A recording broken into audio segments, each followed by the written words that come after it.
আজকে আমরা business card design করা শিখব। আর বিজনেস কার্ড এমনভাবে ডিজাইন করব যেন আমরা বিভিন্ন প্রকার মার্কেট প্লেসে কাজ করতে পারি, যেমন হচ্ছে ফাইবারে। তো এই মার্কেট প্লেসগুলোতে কাজ করার সময় বিজনেস কার্ডের যে ডিজাইন রয়েছে সেটিকে তো আমরা শিখবই, এবং হচ্ছে কাজটি এমনভাবে আমরা করব আমাদের কাজগুলো যেন কখনো রিজেক্ট হয়ে না যায়, সবগুলো কাজ যেন অ্যাপ্রুভ হয়। ঠিক এই অ্যাপ্রুভ করার জন্য আমাদের বিজনেস কার্ড ডিজাইনটা মূলত A to Z জানতে হবে। আর আজকে আমি এই প্রথম থেকে শুরু করে শেষ পর্যন্ত আপনাদেরকে বিজনেস কার্ড ডিজাইনের প্রসেসটি দেখিয়ে দেবো, এবং হচ্ছে আপনারা নিজেই এই বিজনেস কার্ড ডিজাইন করতে পারবেন।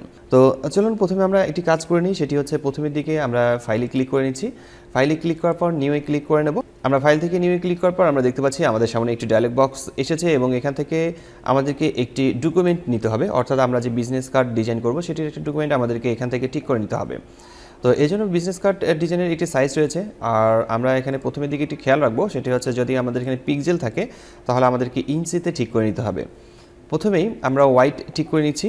প্রথমে আমরা হোয়াইট ঠিক করে নেব 3.25 দিচ্ছি হোয়াইট, এবং হচ্ছে হাইট দেবো আমরা 1.75, এবং রেজুলেশন এখানে নিচের দিকে ঠিক করে দিতে হবে 300। যেহেতু এটা প্রিন্ট এলিমেন্ট, অর্থাৎ আমরা যেহেতু বিজনেস কার্ড প্রিন্ট করা হয় সেক্ষেত্রে এটাকে প্রিন্ট এলিমেন্ট বলে, আর প্রিন্ট এলিমেন্টের ক্ষেত্রে অবশ্যই রেজুলেশন 300 রাখতে হবে। এবং কালার মোড এখান থেকে সিলেক্ট করবেন CMYK কালার, এটা কিন্তু অবশ্যই সিলেক্ট করতে হবে।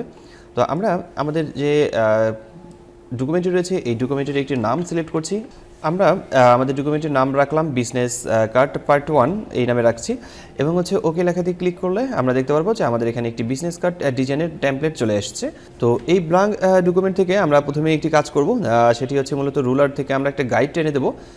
আর এই যে গাইডটি রয়েছে, রুলারটি রয়েছে, এই রুলারটি যদি আপনাদের ওখানে না থাকে তাহলে অবশ্যই কন্ট্রোল চেপে ধরে আর প্রেস করবেন, অথবা ভিউয়ে ক্লিক করার পর নিচের দিকে রুলার অপশনটি রয়েছে, এখানে ক্লিক করে রুলারটি চলে যাবে।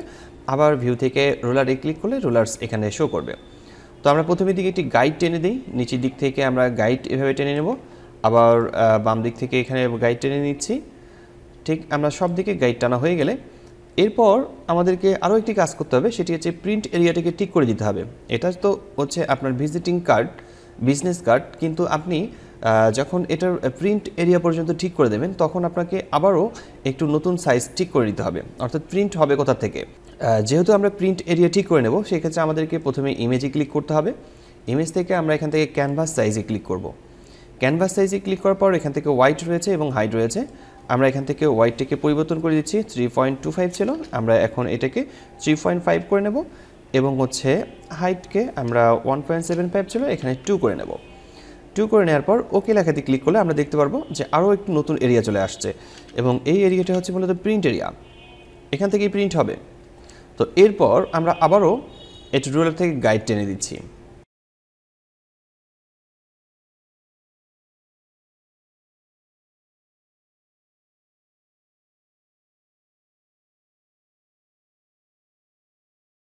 তো গাইড টানা হয়ে গেছে, আমাদের এখানে গাইড টানা হয়ে যাওয়ার পর এরপর আমরা আরও একটি কাজ করব, সেটি হচ্ছে ব্লিট এরিয়া ঠিক করব। এই ব্লিট এরিয়াটা আবার কি? ব্লিট এরিয়াটা হচ্ছে এরকম যে আপনি এই অবস্থাতে যদি আপনার ভিজিটিং কার্ডটাকে ডিজাইন করে ফেলেন, আপনার যদি বিজনেস কার্ডটাকে ডিজাইন করে ফেলেন, ডিজাইন করার পর যখন এটা প্রেসে যাবে, যখন এখানে প্রিন্ট হবে, তখন আপনার ডিজাইন করা যে কোনো একটা অংশ, তখন মূলত ওই বাহিরের অংশগুলো দেখা যাচ্ছে যে আপনি যে কাজটি ডিজাইন করেছেন সেই ডিজাইনের এরিয়াটা মূলত কেটে যেতে পারে। যখন এটা প্রেসে গিয়ে কাটা হবে তখন কিন্তু দেখা যাচ্ছে যে আপনার ডিজাইন করা অংশটাও কেটে যেতে পারে। এই জন্য আমরা অতিরিক্ত একটু এরিয়া নেব, সেটি হচ্ছে ব্লিট এরিয়া। আর যদি আপনাকে বায়ার কখনো কার্ডের সাইজ দিয়ে দেয় তাহলে সেই অনুযায়ী আপনারা সেই কাজটি করতে পারবেন। তো এখন আমরা এই ব্লিট এরিয়া নেওয়ার জন্য আবারও ইমেজে ক্লিক করছি। ইমেজে ক্লিক করার পর এখান থেকে আমরা ক্যানভাসে ক্লিক করব, ক্যানভাস সাইজে ক্লিক করার পর এখান থেকে 3.75 দিয়ে নেব, 3.75, এবং হচ্ছে এখান থেকে 2.25 করে নেব। এরপর হচ্ছে ওকে লেখাতে ক্লিক করলে আমরা দেখতে পাচ্ছি যে আরও একটি এরিয়া অতিরিক্ত যোগ হয়েছে। এখন আমরা এখান থেকে আবারও এটাকে গাইড টেনে দিচ্ছি, আমরা এটাকে গাইড টেনে দেবো।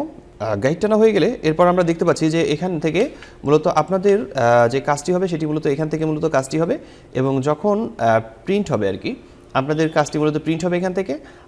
যখন মূলত প্রেসে যাবে, প্রেসে যারা কাজ করে এবং যারা কাটে এই শিটগুলোকে, তখন তারা এখান থেকে কাটা শুরু করবে, এখান থেকে উপরের অংশটুকু কেটে ফেলবে এবং নিচের অংশটি থাকবে। তো সেই ক্ষেত্রে আপনাদের কার্ডের ডিজাইনটা ঠিক থাকবে, এবং হচ্ছে এই অনুযায়ী আপনার ডিজাইনটা ঠিকভাবেই মূলত বিজনেস কার্ডের ডিজাইনটা ঠিক থাকবে, এবং হচ্ছে বিজনেস কার্ডের কোথাও কোনো অংশ কেটে যাচ্ছে না। বাইরেরা যদি আপনাদেরকে কখনো এই বিজনেস কার্ড ডিজাইন করার জন্য কোনো সাইজ দিয়ে দেয় তাহলে সেই সাইজ অনুযায়ী আপনারা ডিজাইন করতে পারবেন, এটা কোনো প্রবলেম নেই। এবং আমাদেরকে ঠিক এভাবেই মূলত আমাদেরকে কাজটি করতে হবে।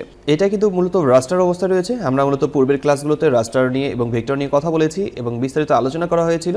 তো এটা মূলত পুরোটাই রয়েছে রাস্টার অবস্থাতে। যদি আমরা এই অবস্থায় কাজ করি তাহলে কিন্তু সেটা ফেটে যাবে। একটু আপনাদেরকে উদাহরণ সহকারে আমি একটু উদাহরণ দিচ্ছি। যেমন এখানে যদি আমি কোনো কিছু লিখি, যেমন ধরেন আমি এখানে লিখছি, লেখার পর যদি আমি এখন জুম করে নিই তাহলে কিন্তু এই লেখাটা ফেটে যাবে। এটা কিন্তু রাস্টার অবস্থা রয়েছে, কিন্তু আমাদেরকে কাজ করতে হবে ভেক্টরে। ভেক্টরে কাজ করলে সেটা যতই জুম করেন না কেন সেটা ফাটবে না। যেহেতু আমরা ফটোশপে ডিজাইনের কাজ করছি সেক্ষেত্রে অবশ্যই আমাদেরকে এটাকে ভেক্টরে কনভার্ট করে নিতে হবে এবং ভেক্টরে কাজ করতে হবে। রাস্টার এবং ভেক্টর নিয়ে তো আমরা গত টিউটোরিয়ালগুলোতে কথা বলেছি, এই বিষয় নিয়ে আর কথা বলছি না। তো সামনে আমরা বিজনেস কার্ড ডিজাইনের বিস্তারিত ক্লাস নিয়ে আমরা কাজ করব এবং আজকের এই টিউটোরিয়ালটি এখানেই শেষ করছি। দেখা হচ্ছে ফটোশপের বিজনেস কার্ড ডিজাইন করার পরবর্তী টিউটোরিয়ালে। ততক্ষণ পর্যন্ত সবাই ভালো থাকবেন, সুস্থ থাকবেন। ধন্যবাদ সবাইকে। আল্লাহ হাফেজ।